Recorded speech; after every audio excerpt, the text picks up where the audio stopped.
Le 10 mars 1959, une nuit de bataille, le grouillement des entités vitales.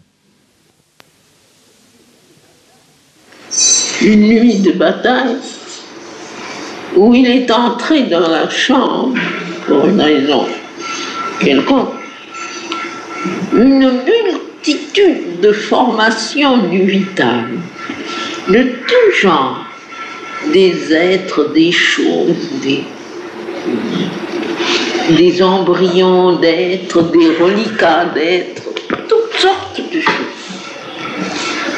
Et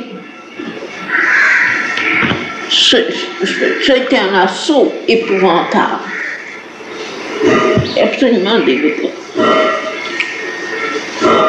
Je me suis aperçue de volonté un peu plus consciente du vital,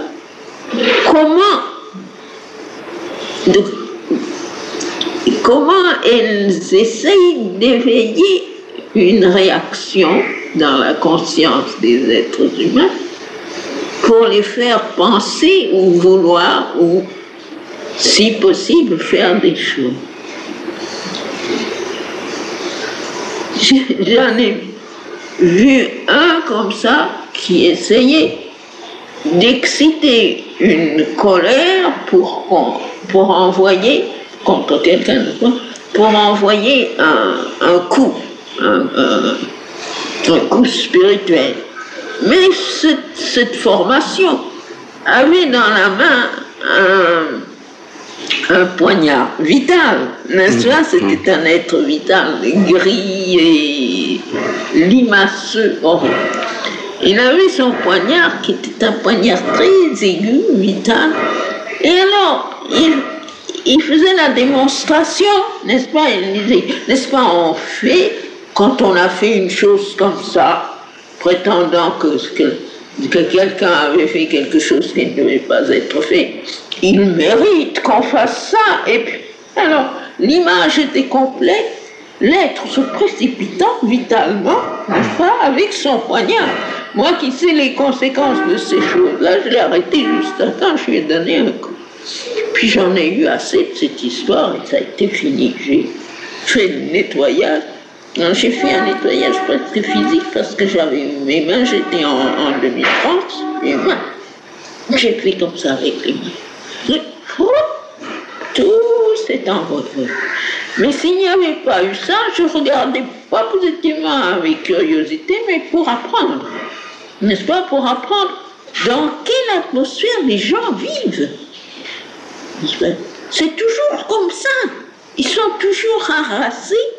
Ça, c'est par des quantités de petites formations tout à fait grouillantes et dégoûtantes qui chacune fait sa suggestion malfaisante.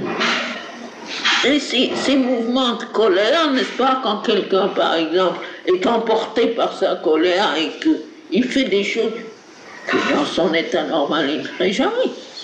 Ce n'est pas lui qui le fait. Ce sont ces petites formations qui sont là, grouillantes dans l'atmosphère, qui n'attendent qu'une occasion pour se précipiter. Quand on les voit, c'est suffocant, n'est-ce pas? Quand on est en rapport avec ça, vraiment on se demande comment est-ce qu'on peut respirer dans une atmosphère. Et c'est pourtant l'atmosphère dans laquelle les gens vivent toujours. Ils ne vivent pas là que s'ils montent dessus. Ou alors il y a ceux, n'est-ce pas, qui sont tout à fait au-dessous, mais là ils sont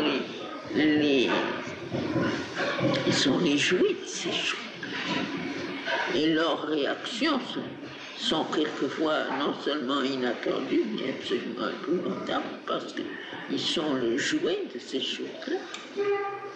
Ceux qui montent au-dessus, qui entrent dans une région un peu intellectuelle, n'est-ce pas, ils voient ça d'en haut, ils peuvent dominer, ils peuvent avoir la tête en dehors pour respirer.